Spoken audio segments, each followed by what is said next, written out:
नमस्कार दोस्तों, आप देख रहे हैं रहस्य के पार और आज इस वीडियो में एक्सप्लेन करेंगे वैम्पायर डायरीज का सीजन 4 का episode number 23 the graduation episode. तो चलिए शुरू करते हैं।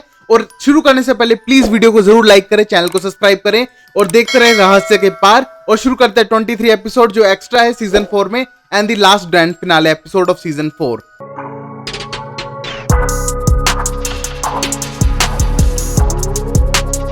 हम पहले सीन में कॉल को देखते हैं जो स्टेज पे खड़ा था ग्रेजुएशन वाली पे और सब लोगों को वहां पर बोल रहा था और वहां पर लोग इकट्ठा होने लग रहे थे। उन सब लोगों को बोल रहा था साइलस को जगाने के लिए इन लोगों ने मासकर्स कराए, अपने आप को जो सो कॉल्ड हीरो कहते हैं उन लोगों ने, और एक तरह से साइलस को जगा दिया जिससे वो दुनिया पे कहर बसा सके और हम सबकी बलि दे दी। अब हमारा टाइम आया बदला लेने का और हम मिलकर बदला लेंगे और इन लोगों को बताएंगे कि हम क्या चीज है। और ये कह के सब लोगों को एक तरह से मैनिपुलेट करने लगता है साइलस के खिलाफ और लोगों के खिलाफ जिनने उसको सपोर्ट किया। अब हम देखते हैं स्टेफन को जो पार्टी करने लग रहा था अपनी दोस्त लेक्सी के साथ, और वहीं पर हम देखते हैं कि अब डेमन आता है और कहता है तुम लोग पार्टी कर रहे हो। और तभी हम देखते हैं कि लेक्सी को गुस्सा आता है और उसकी गर्दन पकड़ती है और कहती है हाय बज़किलर, तुम यहाँ पर कर क्या रहे हो। और ये कहने के बाद हम देखते हैं कि लेक्सी बोलती है प्लीज हमारा टाइम वेस्ट मत करना। और वहीं पर स्टेफन भी बोलता है कि मेरे पास कुछ ही टाइम है इसके साथ, लेक्सी के साथ, तो प्लीज तुम डिस्टर्ब मत करना और मैं सिर्फ पार्टी एंजॉय करना चाहता हूँ इस टाइम पे और दुनिया की हेल्प करने का मेरा कोई मूड नहीं है। और यहाँ पर हम देखते हैं कि इस टाइम पे लेक्सी और स्टेफन पार्टी कर रहे थे और डेमन को चिंता थी यहाँ पर हो क्या रहा है और बानी का स्पेल एक तरह से पूरा नहीं हुआ तो बानी क्या कर रही है सिचुएशन में, और उसके लिए थोड़ी टेंशन लेने लगता है। और वहीं हम देखते हैं बानी को जिसके पास फोन आया था कैरोलाइन को। कैरोलाइन पूछती है उससे कि तुम कहाँ हो, कल रात से मिली नहीं हो, तुम अभी हो कहाँ। और ये कहने के बाद बानी बोलती है आज मुझे पता है ग्रेजुएशन है, मैं शायद आ सकती हूँ बट ये सारी जितने भी सुपरनेचुरल चीजें वो आसपास रहेंगी और आज रात को स्पेल करके इन सबको वापस भेज देगी। और वहीं पर हम देखते हैं कि उसकी ग्रैम्स उसके पास खड़ी थी और आज अगर ये वाले वेल ऊपर कर लेगी तो हम जानते हैं कि बानी भी यहाँ से चली जाएगी हमेशा के लिए और वो जिंदा नहीं रहेगी। तभी हम देखते हैं कि वो अपनी ग्रैम से पूछती है कि मैं इन सबको बता दूं, और ग्रैम्स बोलती है मत बताओ, तुम उनके साथ आज आखिरी दिन एंजॉय कर लो, ग्रेजुएशन कंप्लीट करो और फिर उसके बाद हमारे साथ वापस चली जाना दूसरी साइड पे। और ये कहने के बाद हम देखते हैं को रेडी हो जाती है आज का ग्रेजुएशन डे सेलिब्रेट करने के लिए। और फिर हम देखते हैं अलीना को जो जेरमी और अलारिक के साथ थी और अपना लंच टाइम एंजॉय कर रही थी। और तभी हम देखते हैं उसके आंखों में आंसू आ जाते हैं और ये देख के जेरमी बोलता है तुम रो मत, तुम एंजॉय करो हमारे साथ टाइम। और जैसा कि कैरोलाइन ने बता ही दिया है कि हमारे पास रात तक का ही टाइम है तो एंजॉय करते हैं अपने टाइम को, क्यों रोना धोना करना। और ये कहने के बाद हम देखते हैं कि अलीना बोलती है मेरे लिए तुम सब कुछ हो और मैं तुम्हारे बगैर नहीं जी सकती और मैंने कुछ हॉरिबल थिंग्स भी की हैं आजकल में। और ये कहने के बाद हम देखते हैं कि उनसे बातचीत करती है और तभी उसका फोन आता है जो ग्रिल से था। तभी वो सोचती है मिस्टिक ग्रिल से आए तो इसका मतलब शायद मैट ने कॉल किया है, बट जैसे वो फोन उठाती है वहां पर वैम्पायर हंटर की आवाज सुन के एकदम डर जाती है और वैम्पायर हंटर बोलता है हाय अलीना, तुम मुझे जानती होगी कौन है द वैम्पायर हंटर। और ये कहने के बाद हम देखते हैं अलीना बहुत बुरी तरह से घबरा जाती है। फिर कॉर्ना बोलता है अलीना से कि मुझे तुमको एक काम सौंपना है, तुम्हें साइलस को लेके आना है और तुम्हें वो क्योर लेके आना है और हमें साइलस को मारना है। अगर तुमने ये नहीं किया तो हम देखना कितना हार्म कर सकते हैं पूरे मिस्टिक फॉल्स को। और ये कहने के बाद हम देखते हैं अलीना डरने लगती है और कहती है तुम्हें चिंता मत करो, जो तुम कहोगे वो कर दूंगी। बट तब तक हम देखते हैं अलारिक उस जगह को छोड़ के सीधा मिस्टिक ग्रिल्स में पहुंच चुका था और जैसे ही फोन काटता है उसके पीछे अलारिक खड़ा था और वैसे भी अलारिक भी वैम्पायर हंटर ही था। और तभी हम देखते हैं कि वो मुड़ता है तो कॉर्नर से बोलता है तुम किसको थ्रेट कर रहे थे, और वो 18 ईयर ओल्ड मेरी बेटी जैसी है। और ये कहने के बाद बोलता है कि हाँ मुझे पता है बट उसने मेरी जान ले ली और तुमने उसको ये सब सिखाया है क्या। और फिर अलारिक बोलता है हाँ मैंने सिखाया उसको गर्दन तोड़ना और यहाँ पर मैं तुम्हें मार सकता हूँ। तभी हम देखते हैं कि कॉर्नर द हंटर बोलता है कि मैं तो यहाँ पर मरूंगा, तुम सब भी मरोगे, और अपने बॉम्ब दिखाता है कि उसने पूरे बॉम्ब का सेट पहना हुआ है। तभी हम देखते हैं उसी सीन में अलारिक उसको पकड़ के बाहर ले जाता है क्योंकि वो मिस्टिक ग्रिल्स को नहीं उड़ाना चाहता। और जैसे ही बाहर निकलते हैं बॉम्ब फट जाता है जिसके अंदर मिस्टिक ग्रिल्स के अंदर तक भी थोड़ा असर दिखाई देता है जिससे लोग डर जाते हैं। अब वहीं हम देखते हैं रिबेका और मैट को एक तरह से पकड़ा हुआ था अलेक्जेंडर ने, और यहाँ तक कि मैट को एक प्लेटफॉर्म पे खड़ा कर रखा था जिसके नीचे बॉम्ब लगे थे, जैसे वो हिलेगा वो मर जाएगा। और तभी हम देखते हैं रिबेका बोलती है अलेक्जेंडर हमने तुम्हारा क्या बिगाड़ा जो तुम हमें मारना चाहते हो। और तभी अलेक्जेंडर बोलता है मैंने नहीं बिगाड़ा, मैं तुमको रोक भी नहीं रहा हूं, मैं तो मैट को मारने के लिए खड़ा हूं। हमको एक काम मिला है कैथसिया की तरफ से कि हमको साइलस को मारना है और वो क्योर देकर, और वैसा हम करने के लिए आए हैं और तुम्हें हमारी हेल्प करनी होगी। तभी रिबेका बोलती है इसमें इसका क्या कसूर है, इसको तो छोड़ दो। तभी हम देखते हैं बोलता है नहीं मुझे बदला लेने में ज्यादा मजा आ रहा है। अब हम देखते हैं जो दूसरा हंटर था आइलैंड वाला वो पहुंचा था सेल्वाटोर हाउस के अंदर और जैसे ही डेमन गेट खोलता है उसको गोली मारता है और हम देखते हैं गोली खाने के बाद एकदम डेमन जमीन पे गिर जाता है और वहां पर हम देखते हैं कि वो बहुत बुरी तरह से घायल हो चुका था। और ये कहने के बाद वो हंटर बोलता है कि हमको सीधा एक ओरिजिनल विच ने काम दिया कैथसिया ने कि किसी भी तरह करके साइलस को मारना है और उसको मार के लाना है और तुम्हें हमारी हेल्प करनी पड़ेगी और मुझे पता करना है कि साइलस कहां पर है। अब हम देखते हैं पीछे से स्टेफन आता है और उस हंटर का दिल निकाल लेता है और उसको वहीं पर मार देता है और कहता है ये हंटर घर के अंदर आया कैसे है। और ये देख के हम देखते हैं अब डेमन को शांति मिलती है कि शायद वो हंटर उसे अब नहीं मारेगा। अब हम अगले सीन में देखते हैं बानी को जो जा रही थी कैथरीन के साथ, और वहां पर हम देखते हैं कैथरीन उसे बार बार इमोर्टैलिटी का स्पेल मांग रही है, बट तभी बानी बोलती है वो कैथसिया के पास है, मेरे पास नहीं है, कैथसिया मुझसे मिलना नहीं चाहती है, तो इसमें मैं क्या करूं, मैं बस ट्राई कर सकती हूँ। और ये कहने के बाद देखते हैं कैथरीन को गुस्सा आता है और कहती है कि तुम्हें पता है सबसे बेस्ट लाइफ कौन जी रही है, मेरी प्यारी डॉपलगैंगर अलीना, उसकी लाइफ में सब कुछ है और मुझे वो सब चाहिए, एक तरह से इमॉर्टल होना है मुझे और मेरे पास कोई है नहीं। और ये कहने के बाद बोलती है अगर तुमने कुछ नहीं किया तो याद रखना मैं शायद अलीना को हार्म कर सकूं। और ये सुनने के बाद अब बानी को गुस्सा आता है और कहती है अगर तुमने मेरी दोस्त का नाम लेके मुझे कभी थ्रेटन करने की कोशिश की तो याद रखना तुम्हारा सर कुचल सकती हूँ 1 सेकंड में। और ये कहने के बाद कैथरीन बोलती है अच्छा ट्राई करके देख लो। और तभी हम देखते हैं कि क्लासेस से दूसरे बच्चे निकलने लगते हैं, जिस भीड़ को देखने के लिए बानी मुड़ती है और तभी देखते हैं वहां से कैथरीन गायब हो जाती है। अब हम अगले सीन में देखते हैं अलीना को जो जाती है सेल्वाटोर हाउस के अंदर, वहीं हम देखते हैं डेमन उसे क्योर पकड़ा देता है जो उसे अलारिक ने दिया था। तभी हम देखते हैं क्योर को देखने के बाद अलीना मना करती है कि वो अभी क्योर नहीं लेना चाहती है और इतने सारे टाउन में हंटर आ चुके हैं साइलस को देने के लिए, एक क्योर है वो भी उसको देना पड़ेगा हंटर को, अगर वो ले लेगी तो ये चलेगा भी नहीं, ऊपर से उसकी पर्सनल विश भी नहीं है। तभी हम देखते हैं पीछे खड़ा था उसका भाई जेरेमी और डेमन बोलता है जेरेमी तुम समझाओ अपनी बहन को कि वो क्योर ले ले। तभी हम देखते हैं जेरेमी बोलता है मुझे पता नहीं है कि तुम्हें क्योर लेना चाहिए कि नहीं, बट मैं तुम पे छोड़ता हूँ अलीना, तुम्हारी मर्जी है, मैं तुम्हें बिल्कुल भी जज नहीं करूंगा जो तुम हो। और ये सुनने के बाद डेमन बोलता है तुम्हारा भाई घनचक्कर हो चुका है मरने के बाद। और तभी हम देखते हैं कि अलीना उस चीज को लेने से मना कर देती है। वहीं पर हम देखते हैं कि घर के अंदर ही स्टेफन और लेक्सी बैठ के बातें कर रहे थे कि अलीना की ह्यूमैनिटी वापस आ चुकी है और एक तरह से उसके साइड बॉन्ड टूट चुके, शायद उसके पास वापस आ जाए। बट तभी स्टेफन बोलता है अगर ना भी आए तो कोई बड़ी बात नहीं है, वो एक तरह से डेमन के साथ भी उसको देख के खुश है और वो उसे अभी भी बहुत ज्यादा प्यार करता है। और ये कहने के बाद हम देखते हैं लेक्सी बोलती है तुम्हारी मर्जी है जो तुम चाहो करो। और तभी हम देखते हैं जो हंटर था वो उठ जाता है मरने के बाद भी, क्योंकि एक तरह से वो मैजिकल ट्राइंगल के अंदर था।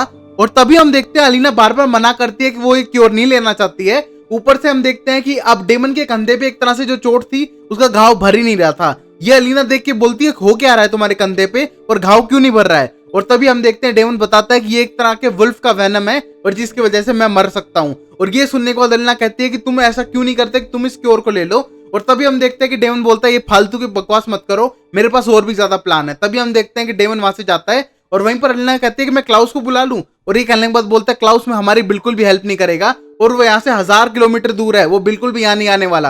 और तभी हम देखते हैं वहां से जाने लगता है और फिर वो हंटर को देखता है जो उसके रूम के बीचों बीच खड़ा था और उसको एक तरह से क्योर पकड़ाता है और कहता है ये रहा क्योर, अब साइलस को ढूंढने चलते हैं और साथ में आना है तो आ सकते हो। तभी हम देखते हैं उसी मोमेंट पे वो हंटर डेमन के पीछे पीछे उसके साथ चला जाता है और ये देख के सब लोग हैरान थे, यहाँ तक कि अलीना भी, कि ये करने क्या वाला है डेमन।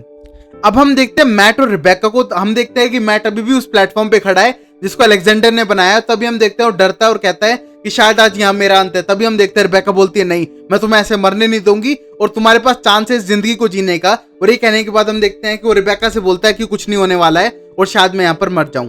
तभी हम देखते हैं कि रिबेका बोलती है ऐसा कुछ नहीं होने देगी। और तभी एकदम मैट बोलता है हाँ मैं बच सकता हूँ इस अटैक से, क्योंकि ये तो सुपर नेचुरल है एक तरह से और मेरे पास गिलबर्ट स्प्रिंग है, मैं बच जाऊंगा। और तभी रिबेका बोलती है शायद ना बच पाओ क्योंकि तुम्हारे शरीर के टुकड़े टुकड़े हो जाएंगे और तब गिलबर्ट रिंग भी काम नहीं कर पाएगी। और ये कहने के बाद बोलती है शायद मेरे पास एक प्लान है। और तभी हम देखते बोलते हैं कि मैं अपने आप को सेक्रीफाइस करने के लिए तैयार हूँ। और तभी हम देखते हो किस करने लगती है उसे और किस करते करते एक तरह से प्लेटफॉर्म चेंज कर लेती है और खुद उस प्लेटफॉर्म पे खड़ी हो जाती है। और तभी मैट से बोलती है कि तुम्हारी ग्रेजुएशन है आज, इंपॉर्टेंट है, तुम यहाँ से भाग जाओ, बेटर है। और तभी मैट बोलता है नहीं मैं नहीं भागने वाला तुमको छोड़कर। और तभी मैट को रिबेका कहती है मेरा कुछ नहीं है, तुम जाओ, तुम्हारे लिए जाना जरूरी है। और तभी हम देखते हैं मैट वहां से भाग जाता है। उसी मोमेंट पे हम देखते हैं जैसे मैट को भागते हुए देखता है तो वो अलेक्जेंडर बोलता है तुम कर क्या रही हो। और तभी ये कहने के बाद हम रिबेका बोलती है कि सच्चा प्यार। और ये कहने के बाद वहां से हट जाती है और हम देखते हैं कि पूरी जगह पे बॉम्ब ब्लास्ट हो जाते हैं। और ये देख के हम देखते हैं शायद अलेक्जेंडर अब मर चुका है। अब हम देखते हैं कि स्टेफन बार बार इंसिस्ट करता है अलीना को कि तुम जाओ ग्रेजुएशन के लिए और तुम यहाँ पर रुक के क्या करोगी। और ये कहने के बाद बोलती है कि मुझे टेंशन है डेमन की, और अगर साइलस वापस आ गया तो। और ये कहने के बाद बोलता है कि डेमन तुम जानती हो उसको कैसा है, वो कभी भी उस हंटर को राइट पाथ पे लेके ही नहीं जाएगा और कहीं और भटका देगा उसे, तुम्हें उसकी टेंशन लेने की जरूरत नहीं है। और ऊपर से अगर तुम्हें टेंशन है जेरेमी की तो एक तरह से लेक्सी उसको कंपनी दे देगी। और ये कहने के बाद हम देखते हैं कि जेरेमी बोलता है हाँ और जरूरी है, अगर पेरेंट्स होते हैं हमारे उनको पता चलता है कि तुम ग्रेजुएशन डे अटेंड नहीं कर रही हो तो कितना गुस्सा होते, तुम जाओ यहाँ पर और लेक्सी मुझे कंपनी दे रही है। और तभी हम देखते हैं कि स्टेफन और अलीना वहां से चले जाते हैं ग्रेजुएशन डे के लिए। अब हम देखते हैं ग्रेजुएशन डे स्टार्ट हो जाता है और सबको एक एक करके अपनी ग्रेजुएशन सर्टिफिकेट मिलने लगते हैं। स्टेज पे जाते हैं और वापस स्टेज पे से लेके आते हैं अपने सर्टिफिकेट्स। और तभी हम देखते हैं बानी आकर वापस बैठ जाती है और उसके पीछे कोल बैठा होता है और बोलता है हेलो बानी वच, बड़े दिनों बाद मिले। और ये कहने के बाद बोलती है कोल तुम यहाँ क्या कर रहे हो? और तभी बोलता है तुम्हारी वजह से मैं मरा, मेरे जितने भी दोस्त हैं वो सब मरे हैं, अब तुम्हें हमको वापस यहीं पर रखना होगा और वेल को गिराने से मना करना होगा और तुम वेल को हटा दोगी पूरी तरह से जिससे कि हम जिंदा हो सके। और ये कहने के बाद बानी बोलती है चलो तो फिर तुम मेरे साथ चलो, मैं तुम्हें कुछ दिखाती हूँ। तभी हम देखते हैं कि बानी एक रूम में लेके जाती है कहीं दूर और कहती है कि देखो ये मेरी डेड बॉडी है और मैं भी मर चुकी हूँ और मैं भी यहीं पर रहना चाहती हूँ और मैं भी यहाँ से छोड़ के नहीं जाना चाहती हूँ। और ये कहने के बाद अब देखते हैं कि वो मान जाता है इस बात को कि हम वेल को एक साथ मिलकर हटाएंगे। और तभी हम देखते हैं कि उसको एक तरह से बॉन्डिंग स्पेल से कोल को वहीं पर बांध देती है और कहती है कि तुम यहाँ से कहीं नहीं जा रहे हो कोल, और मैं चाहती तो हूँ रहना बट इसके लिए मैं तुम सारे मॉन्स्टर्स को इस धरती पे नहीं रहने दूंगी। और ये कहने के बाद हम देखते हैं कोल को वहीं बंद कर देती है।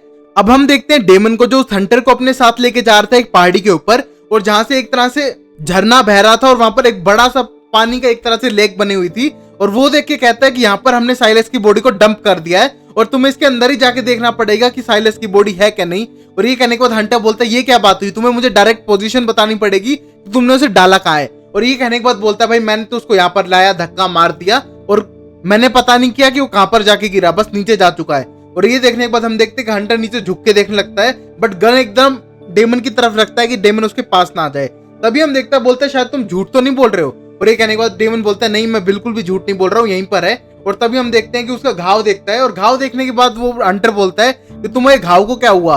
ओ शायद इसके अंदर वुल्फ का वेनम है, जिसने भी मुझे गन दी है दूसरे हंटर ने, उसका बहुत बहुत शुक्रिया। और ये कहने के बाद बोलता है तुम झूठ बोल रहे हो शायद, और तुम मुझे ला के दे दो साइलस की बॉडी। और ये कहने के बाद दूसरी गोली मारता है जिससे कि वो जमीन पे गिर जाता है डेमन। और तभी हम देखते हैं कि वो बोलता है कि अगर मैंने तीसरी गोली मारी तो तू अभी के अभी मर जाएगा, तुम्हें पता है डेमन, मुझे जाके बता दो कि सीधा साइलस की बॉडी कहां पर है। और जैसे कि तीसरी गोली मारे उससे पहले हम देखते हैं कि अलारिक वहां आता है, उसकी गर्दन तोड़ता है और हंटर को पानी में गिर देता है। और वहीं पर हम देखते हैं डेमन बोलता है एक बड़ी गलती हो गई तुमसे। और ये कहने के बाद अलारिक बोलता है शायद नहीं हुई और मैंने उसका एक तरह से क्योर उसके गले से ले लिया था। और ये कहने के बाद हम देखते हैं एकदम शांत हो जाता है डेमन और कहता है हाँ मैं इसी की बात कर रहा था। उसी मोमेंट पे हम देखते हैं कि ग्रेजुएशन जहां पर चल रही थी वहां पर कैरोलाइन बार बार फोन कर करके एक तरह से क्लाउस को बुलाती है अपनी ग्रेजुएशन के लिए और स्पेसिफिकली डेमन के लिए, क्योंकि डेमन को वुल्फ बाइट है और उसका ब्लड चाहिए उसको क्योर करने के लिए। और बोलती है प्लीज जल्दी से जल्दी आने की कोशिश करो, और अब शाम होने को आई थी। वहीं पर हम देखते हैं कि इस मोमेंट पे स्टेफन बात कर रहा था अलारिक से, जहां पर अलारिक बोलता है मेरे हाथ में क्योर है, अगर डेमन टाइम पे सही नहीं होता है तो मैं इसे शायद पिला दूंगा, और अब हमको देर ही होने लग रही है और शायद डेमन कभी ना बचे, इससे बेटर है कि मैं इसको ह्यूमन बना दूं। और ये कॉल करके हम देखते हैं कि दोनों बहुत ज्यादा टेंस्ड होते हैं और एक साइड पे घूमते हुए बातचीत करते हैं। तभी हम देखते हैं कि विच का ग्रुप उनके पास आता है और उनपे एक तरह से मैजिक करना शुरू करता है, जिससे कि हम देखते हैं कि इन वैम्पायर्स के सर में दर्द होने लगता है, कैरोलाइन के और स्टेफन के, इन सब के। और तभी हम देखते हैं विचेस बोलती है कि हम अपना बदला लेने के लिए आ चुके हैं। और इसी मोमेंट पे हम देखते हैं कि वहां पर आ चुका था क्लाउस और एक ग्रेजुएशन कैप फेंक के मारता है और एक विच की गर्दन उड़ा देता है। और ये देख के हम देखते हैं कि अब कैरोलाइन बहुत ज्यादा खुश हो जाती है। और तभी क्लाउस बोलता है कि मेरे पास ऐसी बहुत सारी ग्रेजुएशन कैप्स है, एक एक विच की गर्दन उड़ा दूंगा अगर किसी ने आगे बढ़ने की कोशिश की तो। और ये देख के हम देखते हैं कि कैरोलाइन तो नेक्स्ट लेवल पे खुश हो जाती है क्लाउस को देखकर, और वहां देखते हैं क्लाउस बहुत ज्यादा खुश था कैरोलाइन को देखकर। अब हम देखते हैं शाम हो चुकी थी और सब सेल्वेटोर हाउस के अंदर वापस आ चुके थे। और तभी हम देखते हैं कि अब डेमन का घाव भी भर चुका था। तभी हम देखते हैं डेमन शर्ट पहनते हुए बाहर आता है और तभी अलीना बोलती है कि तुम सही हो चुके हो, वो बोलता है हाँ। तभी हम देखते हैं घुमा के थप्पड़ मारती है अलीना और ये आवाज नीचे तक आती है और ये सुनने के बाद लेक्सी बोलती है आउच। और ये कहने के बाद अब अलारिक बोलता है ये सब मैंने सिखाया उसको मारना। और तभी हम देखते हैं बोलते बहुत भयानक सिखाया है। और तभी हम देखते हैं कि अब नीचे आ चुकी थी सीधा अलीना और बोलती है स्टेफन मुझे तुमसे कुछ जरूरी बात करनी है, वो प्लीज तुम बाहर चलोगे। और ये देखने के बाद लेक्सी बोलती है चलो ये बात तो अच्छी हुई। और तभी हम देखते हैं कि अलीना और स्टेफन बाहर चले जाते हैं बात करने के लिए। और वहां पर हम देखते हैं कि लेक्सी और अलारिक बात करते हैं, अदर साइड में कुछ भी नहीं रखा और ऊपर से जितनी उनने जिंदगी जी है वो अच्छी जी है। तभी हम देखते हैं बाहर खड़े अब अलीना बोलती है स्टेफन से कि तुमने मुझे हर टाइम से सपोर्ट किया है, जब मेरी ह्यूमैनिटी टर्न ऑफ हो चुकी थी और कोई चांस ही नहीं था कि मैं वापस आ सकूं, तुमने मुझ पे बिलीव किया, तुमने मेरा ख्याल रखा और तुम मेरे साथ हमेशा खड़े रहे। इसके लिए मैं तुम्हें थैंक यू कहना चाहती हूँ, बट थैंक यू एक छोटा वर्ड हो जाएगा, इसलिए मैं तुम्हें क्योर देना चाहती हूँ। तभी हम देखते हो क्योर देने लगती है और तभी स्टेफन बोलता है मैं क्योर नहीं ले सकता, ये तुम्हारे लिए है। और ये कहने के बाद अलीना बोलती है कि तुम एक वर्स्ट वैम्पायर बनते हो। जब बनते हो तुम्हारे अंदर ब्लड लस्ट होती है जो तुम कंट्रोल नहीं कर सकते हो। बेटर है कि इस क्योर को तुम ले लो। ये तुम्हारा ड्रीम था हमेशा ह्यूमन बनना वापस, और ये पूरा होने जा रहा है। प्लीज तुम इसको ले लो और एक तरह से अपने पास रख लो, और तुम्हें टेंशन लेने की जरूरत नहीं, हम सब किसी भी तरह मैनेज कर लेंगे। और वैसे भी तुमने मैनेज करना हमको अच्छे से सिखाया है, और प्लीज अंडरस्टैंड करो सिचुएशन को। ये तुम्हारा ज्यादा बड़ा ड्रीम था ह्यूमन बनने का। अब हम देखते हैं कि कैरोलाइन वापस अपनी ड्रेस रखती है और वो अकेली उस ग्राउंड में थी जहां पर ग्रेजुएशन हो रहा था। तभी हम देखते हैं उसके पीछे से क्लाउस बोलता है कि तुमने तुम्हारी अच्छे से ग्रेजुएशन कंप्लीट कर दी, कैसे अच्छा लग रहा है तुम्हें। और ये कहने के बाद कैरोलाइन बोलती है ये तो सब छोड़ो, तुम इतनी जल्दी कैसे आ गए, मुझे लगा नहीं थी इतनी जल्दी आओगे। और ये कहने के बाद अब क्लाउस बोलता है मैंने तुम्हारा ये लेटर मिल गया था मुझे तुम्हारी ग्रेजुएशन अटेंड करने का। मुझे लग रहा था कि मैं तुम्हें गिफ्ट में पैसे दूं या क्या दूं, बट बाद में मैं सोचा कि तुम्हें एक टिकट दे देता हूं मेरे साथ न्यू ऑरलिन्स आने के लिए, बट मुझे पता है कि तुम उसको एक्सेप्ट नहीं करोगी। और ये कहने के बाद बोलती है प्लीज क्लाउस तुम सिचुएशन को समझो, मैं एकदम न्यू ऑरलिन्स नहीं आ सकती हूँ। और ये कहने के बाद क्लाउस बोलता है मुझे पता था इसके बारे में, इसलिए मैं तुम्हें एक नया गिफ्ट देता हूँ। आज से टाइलर आजाद है यहाँ पर वापस आने के लिए और रहने के लिए तुम्हारे साथ, क्योंकि मुझे पता है कि वो तुम्हारा पहला लव है और शायद मैं तुम्हारा आखिरी लव हूँ, और इसलिए मैं उसको आजाद करता हूँ। तभी हम देखते हैं कि वो पास आता है कैरोलाइन के, चीक्स के ऊपर किस करता है और कहता है कि आज से वो आजाद है और तुम उसके साथ खुली जिंदगी जी सकते हो। और अभी हम यहाँ से चलते हैं वरना वापस वो एंग्री हाइब्रिड ना आ जाए, वैसे भी रात के 12 बजने वाले हैं। तभी हम देखते हैं कैरोलाइन और क्लाउस वहां से वापस चले जाते हैं घर की तरफ। अब हम देखते हैं अलीना वापस घर के अंदर आती है और वो बैठा देखती है डेमन को, और डेमन से बोलती है तुम्हें थोड़ी शर्म है। और ये कहने के बाद अब डेमन बोलता है आई एम सॉरी, मुझे तुम्हें एक्सप्लेन करना चाहिए। और तभी हम देखते हैं बोलते हैं हाँ तुम एक्सप्लेन करो। और तभी डेमन बोलता है पहले बात तो सुनो मेरी, मैं एक वैम्पायर बनना ज्यादा पसंद करता हूँ किसी ह्यूमन बनने से, और मुझे ह्यूमन नहीं बनना चाहिए, मुझे तुम अभी के अभी मार दो। और आई एम सॉरी कि अगर तुम्हें लगता हो कि मैं ह्यूमन बन के ज्यादा खुश रहूं, मैं ह्यूमन बन के बूढ़ा होकर मर जाऊं और तुम हमेशा जवान रहो, ये अच्छा नहीं लगेगा मुझे चाहे अभी मार दो। मैं जो हूं मुझे पसंद है और मैं हूं तो हूं, इसमें मैं चेंज नहीं कर सकता कुछ भी। मैं सेल्फिश हूं कई मोमेंट पे और मैं ऐसा ही रहता हूं हर टाइम पे, मुझे पता है, बट आई एम सॉरी कि मैं बिल्कुल भी चेंज नहीं कर सकता हूं। और ये कहने के बाद हम देखते हैं कि अब अलीना को गुस्सा आता है और कहती है कि मैं भी सॉरी नहीं हूं कि मैं तुमसे प्यार करती हूँ, तुम्हारी केयर करती हूँ और हर मोमेंट सोचती हूँ मुझे तुमसे प्यार क्यों हुआ, बट अब हो चुका है तो इस पर कुछ नहीं किया जा सकता, बस आई लव यू। और ये कहने के बाद हम देखते हैं दोनों किस करने लगते हैं और बहुत ही ज्यादा इमोशनल होते हैं। वहीं पर हम देखते हैं कि स्टेफन शायद दूसरे कमरे में था और वो बहुत ज्यादा इमोशनल था क्योंकि अब उसके पास क्योर आ चुका है और वो एट लास्ट ह्यूमन बन सकता है। और वहीं पर लेक्सी पीछे खड़ी थी और उसको मोरल सपोर्ट देने लग रही थी कि शायद ये तुम्हारा ड्रीम था जो तुम पूरा करने जा रहे हो।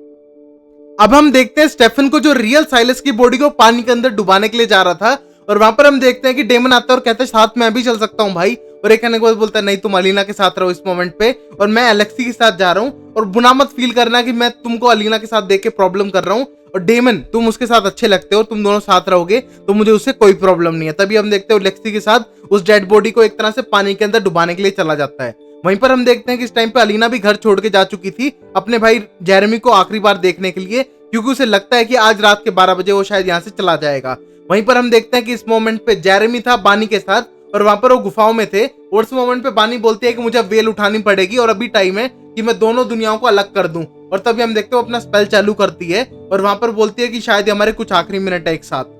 वही हम देखते हैं डेमन इस टाइम अलारिक के साथ था और वहां पर उसके लिए ड्रिंक बनाता है, और ड्रिंक बनाते बनाते हम देखते हैं कि अलारिक गायब हो जाता है। वही हम देखते हैं कि अब लेक्सी बात करने लग रही थी स्टेफन से, और स्टेफन से बातें करते करते गाड़ी से ही गायब हो जाती है। और वहीं हम देखते हैं कि इस मोमेंट पे अलीना मिलती है एक तरह से कोल से, और कोल उस पर अटैक कर देता है और उसे मारने की कोशिश करता है और कहता है मैं जाने से पहले तुम्हें जान से मार के रहूंगा। और तभी हम देखते हैं जैसे वो मारने आता है वो गायब हो जाता है, और हम देखते हैं अलीना सोचती है कि शायद बानी ने अपना वो मैजिक कर दिया है और अब वो शायद वेल को उठा चुकी है। उसी मोमेंट पे हम देखते हैं कि बानी बोलती है अब थोड़ी सी वेल बची है और उन दोनों दुनियाओं को एक तरह से मैं तोड़ने वाली हूँ और बिल्कुल भी वो फिर से कनेक्ट नहीं हो पाएंगी। तभी हम देखते हैं कि वो आखिरी में जाके जेरेमी को किस करती है बानी, और तभी हम देखते हैं कि वो एकदम फील करते हैं, और उसी मोमेंट पे हम देखते हैं कि एकदम जेरेमी की सांस रुकती है और एकदम वो लंबी सांस भरता है और कहता है कि मेरे साथ ही हो क्या रहा है बानी। और ये कहने के बाद हम देखते हैं बानी स्माइल करती है और कहती है कि मेरा जादू काम कर गया, मैंने एक तरह से पूरा स्पेल इसीलिए किया था कि मैं तुम्हें जिंदा कर सकूं और अब तुम जिंदा हो चुके हो। और ये कहने के बाद हम देखते हैं जेरेमी खुश हो जाता है और कहता है कि मैं जिंदा हो गया, मैं वापस आ चुका हूं, और ये कह के खुश होने लगता है और बानी के पास जाता है। वहीं हम देखते हैं बानी उसके गालों पे हाथ रखती है, और ये देखने के बाद हम देखते हैं जेरेमी बोलता है मुझे तुम्हारे हाथ फील नहीं हो रहे हैं, तुम हो क्या यहाँ पर या नहीं हो। और ये कहने के बाद अब बानी बोलती है कि मैं यहीं पर हूँ बट तुम ये बात किसी को मत बताना। और ये कहने के बाद जेरेमी बोलता है ओ माय गॉड तुम मर चुकी हो और तुम्हारी डेथ हो चुकी है मेरी वजह से शायद। और ये कहने के बाद बोलती है बानी प्लीज ये किसी को मत बताना, और जेरेमी तुम मेरी दोस्तों को ये बताना कि मैं अपनी समर वेकेशन के लिए मॉम के साथ कहीं बाहर गई हुई हूँ और समर वेकेशन के बाद ही लौटूंगी, और तुम प्लीज उनसे ये सीक्रेट मत खोलना। और ये कहने के बाद वो बोलती है कि प्लीज तुम इस सीक्रेट को जरूर रखना। तभी हम देखते हैं जेरेमी बोलता है वो ऐसा नहीं कर पाएगा और ये बहुत ज्यादा गलत बात होगी। तभी हम देखते हैं वो कहती है प्लीज तुम ऐसा करना और मेरी बात मान लो। तभी हम देखते हैं कहने के बाद वहां से जाने लगती है अपनी ग्रैम्स के साथ दूसरी दुनिया के अंदर, और वहां पर हम देखते हैं जेरेमी अकेला रह जाता है। और अब हम देखते हैं जेरेमी थोड़ा उदास हो चुका था इस बात पर। अब हम देखते हैं कि अब रिबेका जा चुकी थी सीधा टायलर के घर पे जहां पर मैट रहता था, और मैट से बोलती है कि मैं अंदर आ सकती हूँ कुछ टाइम बिताएं। तभी मैट बोलता है कि टायलर ने मना किया किसी वैम्पायर को अंदर लाने के लिए, बट मैं तुम्हारे लिए बाहर आ सकता हूँ। वैसे भी मेरे कोई कॉलेज प्लान नहीं है, फ्यूचर की कोई मतलब तक कोई टेंशन नहीं रही मुझे, क्योंकि मुझे पता है मैं कॉलेज नहीं जा पाऊंगा। और तभी बोलता है कि चलो एक रोड ट्रिप पे चले, प्लान तो करते हैं, कहीं पर इटली में चलेंगे या फिर कहीं अपनी लाइफ को एंजॉय करेंगे। और ये कहने के बाद रिबेका खुश हो जाती है।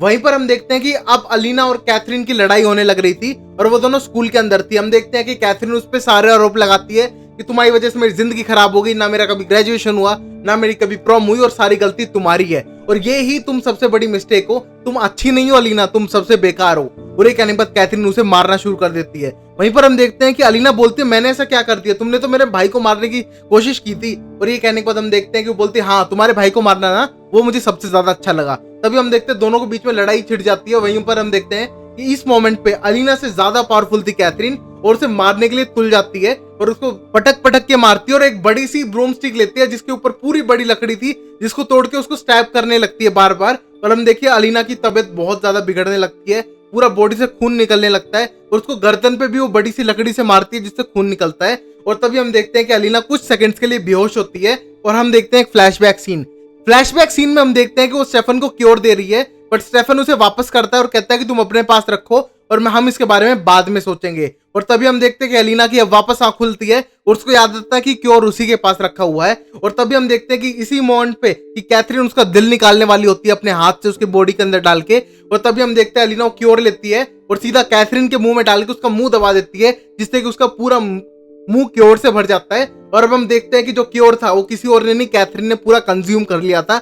और ये देख के हम देखते हैं वो डर जाती है कि उसको पता चल जाता है कि ये क्योर था, और वो जमीन पे बेहोश होकर गिर जाती है। और ये देख के हम देखते हैं कैथरीन को साइड में पड़ा देख के अब अलीना बोलती है कि हैप्पी ह्यूमन लाइफ कैथरीन, और देखना अब तुम्हारे साथ क्या होता है। और ये कहने के बाद हम देखते हैं कि अब कैथरीन ह्यूमन बन चुकी है। अब हम लास्ट सीन में देखते हैं स्टेफन साइलस की जमी हुई बॉडी को एक बड़े से कंटेनर में बंद करके, जो एक तरह से एक लॉक था, और वो उस पानी में फेंकने वाला होता है। तभी हम देखते हैं कि पीछे अलीना आके खड़ी हो जाती है और वो बोलता है तुम अलीना नहीं हो, तुम साइलस। और बोलता है हाँ साइलस हूं। और ये कहने के बाद बोलता है ऐसा कैसे हो सकता है, तुम तो इस पत्थर के अंदर हो और तुम्हें जमा दिया था पानी ने। और ये कहने के बाद साइलस बोलता है हाँ मुझे पता है स्पेल कैसे वर्क करते हैं, बट हर स्पेल का एक तरह से लूप होल होता है। इस स्पेल का लूप होल था विच, जिसने ये स्पेल क्रिएट किया था जो नेचर से बंधा था, वो विच मर गई, मतलब मैं आजाद हो गया। और बोलता है बानी कैसे मर सकती है यार, बानी नहीं मर सकती। बोलता है जो होना था वो तो हो चुका है, ऊपर से नेचर ने मेरे खिलाफ एक लूप होल क्रिएट किया था क्योंकि मैं इमोर्टल हो चुका था, और नेचर किसी भी इमोर्टल बीइंग को रहने नहीं देता, तो उसने मेरा एक तरह से डोपलगैंगर, एक तरह की शैडो क्रिएट की थी जिसकी वजह से मुझे मारा जा सके और मैं उसकी जगह लेकर एक तरह से जी सकता हूँ। और ये कहने के बाद हम देखते हैं बोलता है कि तुम क्या अलीना के डोपलगैंगर हो दूसरों की तरह। और ये बोलने के बाद बोलता है शायद किसी और का। तभी हम देखते हैं कि वो अपना फेस बदलता है और दिखाई देता है कि वो स्टेफन का डोपलगैंगर था और साइलस असली डोपलगैंगर की शुरुआत है। और तभी हम देखते हैं साइलस उसको स्टैब कर देता है और उसे उसी कंटेनर में बंद कर देता है जिसमें साइलस को बंद करने वाला था, और उसे पानी के अंदर फेंक देता है और कहता है कि गुड लाइफ माय शैडो, और ये कहने के बाद पानी में डुबा देता है। हम देखते हैं कि उस कंटेनर के अंदर से अब स्टेफन बाहर नहीं आ सकता और पानी के अंदर डूबने लग रहा है। और यहीं पर एपिसोड नंबर 23 खत्म होता है, जो सीजन 4 का ग्रैंड फिनाले एपिसोड था। तो guys I hope you like this episode, मुझे तो बहुत अमेजिंग लगा। अब ये एक तरह से स्टेफन की जगह ले लेगा और बानी तो मर ही चुकी है और वापस जेरेमी आ गए, तो अलीना का इस पर रिएक्शन क्या होगा और क्या लोग इसको पकड़ पाएंगे कि ये असली स्टेफन नहीं है, और या फिर ये कोई और बड़े खतरनाक चीज करेगा, क्योंकि क्योर भी अब खत्म हो चुका है और क्योर मिल चुका है सीधा कैथरीन को। और कैथरीन ह्यूमन फॉर्म में कैसी होगी भाई, वो आपको देखने में बहुत मजा आने वाला है। तो देखते हैं सीजन 5 में, और सीजन 5 में कुछ दिनों में स्टार्ट कर दूंगा या फिर कल ही स्टार्ट कर दूंगा, बट दी ओरिजिनल के 1 और 2 एपिसोड और वैम्पायर डायरीज का सिर्फ एक एपिसोड पर डे में अपलोड करता रहूंगा। और गाइस प्लीज मैनेज करना, क्योंकि मैंने दी ओरिजिनल के आधे से ज्यादा एपिसोड तो बना ही लिए है, तो मुझे लगा था कि मैं पहले से बना के रखूंगा, तो मैं अपलोड करूंगा जल्दी जल्दी। तो thanks for watching my videos. अच्छा लगे तो प्लीज लाइक करो, चैनल को प्लीज प्लीज प्लीज सब्सक्राइब करो, क्योंकि मेरे चैनल का सब्सक्राइब रेट नियरली मर ही चुका है। तो प्लीज ये सब करो, अपना ख्याल रखो, घर पे रहो, and please be a family, be a part of रहस्य के पार, और take care and bye bye and Tata.